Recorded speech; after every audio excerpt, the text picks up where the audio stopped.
Dear students, स्वागत है आपका एक नई वीडियोस के साथ। आज हम पढ़ेंगे 8th क्लास का फिजिक्स का इम्पोर्टेंट डेरिवेशंस। देखिए क्वेश्चन से उपग्रह का परिक्रमण काल या आवर्त काल के व्यंजक का व्युत्पन्न करना है, इसका डेरिवेशंस करना है। उपग्रह यानी सैटेलाइट के जो परिक्रमण काल होता है, आवर्त काल होता है टी, उसका हमें डेरिवेशंस करना है। ठीक है, तो देखिए ये 11th क्लास या कॉलेज फर्स्ट ईयर में आता है। तो देखिए उपग्रह का आवर्तकाल या परिक्रमण काल क्या होता है। हमें पता है कि आवर्तकाल होता है वो परिधि अपॉन जो भी परिधि यानी कि दूरी अपॉन चाल, यही तो होता है। तो T is equal to 2πr upon V, इसको हमने क्वेश्चन नंबर फर्स्ट समीकरण नंबर 1 दे दिया। चूँकि हम जानते हैं कि v इज इक्वल टू क्या होता है, root G M upon R. आपको पता है कि किसी उपग्रह वेग होता है वो क्या होता है, root G M upon R होता है ना, जहाँ जी गुरुत्वाकर्षण सार्वत्रिक नियतांक द्रव्यमान है और त्रिज्या है ना। तो v इज इक्वल टू, ये मैंने यहाँ लिखा है v is equal to root G M upon R, इसको मैंने क्वेश्चन नंबर 2 दे दिया। अब देखिए ये क्वेश्चन नंबर फर्स्ट है, समीकरण नंबर 1 है, समीकरण नंबर 2 है, इसका मान हम इसमें रखेंगे, यानी v की जगह ये वैल्यू पुट करनी है ना। समीकरण 2 का मान 1 में रखना है। t इज इक्वल टू क्या हो जाएगा, 2πr अपॉन रूट, या v की जगह आ जाएगा जी एम अपॉन आर, है ना। तो t इज इक्वल टू देखिए 2πr, v की जगह मैंने क्या वैल्यू रखी, root G M upon R. इसको हम देखिए, अब आगे देखिए t is equal to 2πr। अब देखिए ये root G M upon R है, यदि मैं इसको r को अलग अलग लिखूँ ऐसे, root G M upon root R, है ना। तो ये रूट आर ऊपर जाएगा तो r की पावर क्या बन जाएगा, 1/2, है ना। तो ये रूट या r की पावर क्या बन गया, 1/2, है ना। या नीचे रूट जी एम है ही। तो ये total t is equal to 2π, r की टोटल पावर क्या हो गई, 3/2। 1 तो इसकी थी और नीचे की 1/2 हो गई। ठीक है, तो ये टोटल पावर हो गई 3/2, है ना। तो नीचे देखिए, इसको हमने क्वेश्चन नंबर 3 दे दिया, G M upon G R. इसको हमें पता है कि जी इज इक्वल टू क्या होता है, कैपिटल जी गुरुत्व त्वरण होता है वो होता है G M upon R square. ये आपको फॉर्मूला पता होगा, अगर नहीं है तो इसके डेरिवेशंस मैंने करवा रखे हैं, वहाँ आप देख सकते हैं। जी ये आपको यहाँ याद रखना है, नहीं है तो भी जी इज इक्वल टू होता है G M upon R square, capital G, है ना, गुरुत्व त्वरण। तो देखिए यहाँ पर अगर g is equal to G M upon R square होता है तो G M is equal to क्या हो जाएगा, जी एम हो जाएगा जी आर स्क्वायर, है ना, ये वज्र गुणन हो जाएगा। तो देखिए G M is equal to हो जाएगा जी आर स्क्वायर, समीकरण नंबर 4 दे दिया। अब ये जी एम की जगह वैल्यू क्या लिखनी है, जी आर स्क्वायर, है ना।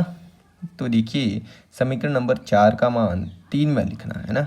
तो देखिए T is equal to 2πr की पावर 3/2, नीचे जी एम की जगह हमें वैल्यू लिखनी है जी आर स्क्वायर, है ना। इसको हमने क्वेश्चन नंबर 5 दे दिया। चूँकि हमें पता है कि जो आर इज इक्वल टू होता है आर प्लस एच। जैसे ये कोई आपको मैंने एक और डेरिवेशंस कराया, उसमें आपको पता ही है कि कोई उपग्रह है, पृथ्वी की त्रिज्या से बाहर हैं, तो पृथ्वी की त्रिज्या प्लस उसकी बाहरी त्रिज्या कब होगी, उसकी ऊंचाई का योग हो जाएगी। तो ये तो पृथ्वी की त्रिज्या ऊंचाई है, तो जो बाहरी त्रिज्या होगी वो R is equal to R plus H होगी।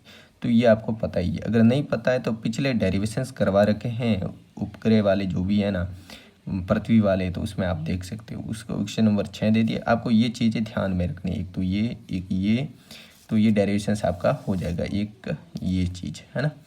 तो ये 3 चीज़ें ध्यान रखनी है। समीकरण 6 का मान 5 में रखना है, तो टी इक्वल टू हो जाएगा 2π, आर की जगह कैपिटल आर की जगह R plus H 3/2 G R square. Question number 7 दे दिया।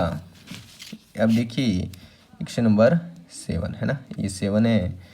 यदि उपग्रह की पृथ्वी तल से ऊंचाई कम है, उपग्रह है जैसे ये पृथ्वी का तल है, ये उपग्रह है, सैटेलाइट है, इसकी पृथ्वी तल से ऊंचाई कम है, ये आपको समझाने के लिए मैं यहाँ कर रहा हूँ।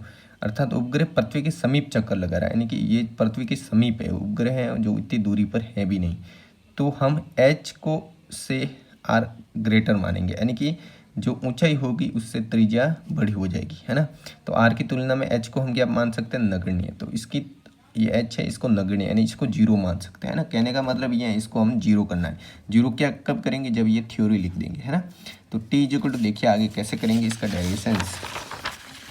T is equal to 2π, H को जीरो किया तो केवल क्या बचेगा, आर की पावर 3/2, नीचे क्या है root G R square, T is equal to 2 pi R की पावर 3/2। नीचे देखिए ये आर स्क्वायर है, ये अब हम बाहर ले लेंगे तो आर हो जाएगा, ये अंदर ये root G. T is equal to 2 pi R की पावर 3/2। क्या लिख सकते हैं आर की पावर 3/2 को? आर इंटू आर की पावर 1/2 है ना, इसकी पावर 1 ही होगी तो 1 और 1 वापस करेंगे तो आर 3/2 आ जाएगी। बताइए आपको कि घात ए इंटू घात बी, तो हम घातों को जोड़ते हैं तो अलग अलग करना होगा, तो मैंने यहाँ अलग अलग कर दी। आर की पावर 1 आर की power 1/2।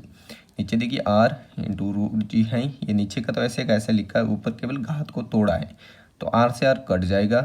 T is equal to 2 पाई, ऊपर क्या बचेगा, आर की पावर 1/2 है तो आर की पावर 1/2 यानी कि रूट आर, और नीचे क्या है रूट जी, तो इसको हमने साथ में लिखा रूट आर अपॉन जी। हम समझ गए यहाँ पर, ये रूट आर है, ये रूट नीचे जी है, तो इसको हमने साथ में लिखा।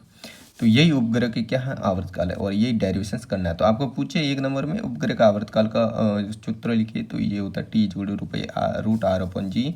तो देखिए पृथ्वी का हमें निकालना है, T is equal to 2 into pi की वैल्यू होती है 22/7 रूट आर। आर हमें पृथ्वी का पता है कि पृथ्वी की त्रिज्या होती है 100 किलोमीटर। नीचे जी की वैल्यू हमें पता है 9.8 होती है ना। अब देखिए यहाँ पर 9.8 अपॉन 1000 किलोमीटर, अभी मैंने इसको किलोमीटर की वैल्यूज़ में लिखी है तो 9.8 अपॉन 1000 किलोमीटर सेंटीमीटर स्क्वायर। तो ये टी इक्वल टू 44/7 6600 इंटू ये देखिए यहाँ से हो जाएगा 9.8 और ये हो जाएगी क्या हो जाएगी वैल्यू 86। इसको जब सॉल्व करेंगे तो 84.6 मिनट यानी कि टी की वैल्यू हो जाएगी 1.4 आवर्स। ये होता है पृथ्वी का उपग्रह काल। ये भी आप लास्ट में कर सकते हो। तो thanks for watching the videos. मिलते हैं नए वीडियोज़ के साथ, तब तक के लिए धन्यवाद।